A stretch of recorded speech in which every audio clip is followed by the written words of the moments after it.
Hinday. Lutuan mo nga at pakitaan mo ako ng toasted mo na tinapay. Nakakagutom lalo tag-ulan. Sige na. Sige, madam. Gawan kita ng toasted. Gusto mo? Wait lang, ha? Para at least masarap. Ganito, madam. Alam mo ba yung madam, nilagay ko yan, cheese yan. Para mas masarap. Hindi ko alam kung magugustuhan mo to. Ayan. So, yan muna ang gagawin natin, madam. Kailangan dalawa lang para matagal. Tapos, 5 seconds. Ayan yung time, madam. Sa probinsya namin, madam, ganyan yan. Kailangan lagyan natin ng pailaw para maganda, madam, di ba? So, ayan, magtutoasted tayo, madam. May kwento lang ako sa'yo, madam. Alam mo ba, nung dating amo ko, madam, dahil sa toasted yung tinapay na yan, tinanggal ako. Alam mo kung bakit? Bakit?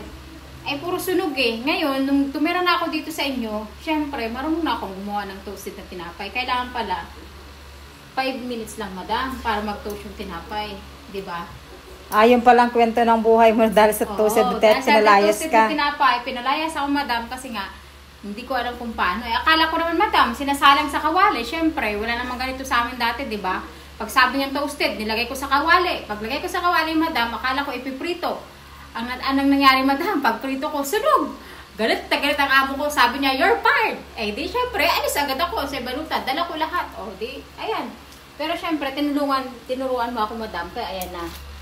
Pakitaan kita ng ginawa ko. Ayan na, malapit na, madam. Maya, na yan, madam, ha?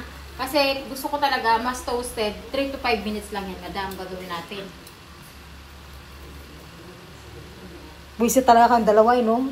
Dami kayong... Ano na naman ang ginaan nyo? Sunog yan, ma. Sobrang sunog yan. O, huwag kang makialam. Ayun o, nagtutoasted nga eh. Madam, malapit na, madam, ha? Siyempre, kukuha tayo ng ating platito, madam. Yan, ano pa yun. Madam, ano ba gusto mo, madam? Toasted na toasted o ano, ganyan lang? Kahit ano, basta masarap. Ayan, Mahilig ako sa masarap. So, ayun lang, madam. Yun yung nakwento ko sa'yo. Kasi maganda talaga pag sa probinsya. Pero sa probinsya namin, madam, alam mo yung kawali. Pag nagluluto kami ng ano, sa kawali lahat. Pero dito sa inyo, syempre, may ganito na kayo. Dito, wala kami. Dati, madam, wala kami ganito. Ang alam ko nga dito, madam, akala ko radyo yan eh. Hindi ko naman alam, di ba? Mabuti nga nung unang dating ko dito, madam, hindi ako nasunod niya. Nakala ko radyo. Sabi sa akin ni sir, ipainit ko daw sa microwave. Ginawa ko. Nilagay ko doon sa ano. Nagalit tuloy si sir sa akin. Buti na lang talaga. Natuto na ako, madam. Ayan na, malapit na, madam, maluto. Ayan na. So, marunong na tayo, madam. Ayun, no? Toasted na yan. Yan na. Masarap na siya, sarap. madam. So, ayun na, ganun madam. lang pala yun, Inday. Antik Ayan, na. isa pa, madam, para mas masarap, di ba? So, ayan. Lang, madam, ganun lang kadaling ginagawa ko. Bye. Kain na tayo, madam. Tikman mo na, oh. Mainit nga. Tikman natin, O, madam. tikman mo muna. Ikaw muna unang tumikim. Siyempre, ako muna. Harap, madam.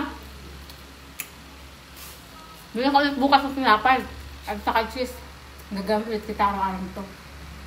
Pero ikaw ang kumain una-una, ha? Sarap. Sabi mo, madam, ako muna mauna eh. Di kumain na ako. Ang sarap kaya. Madam, kain na, madam. Huwag na.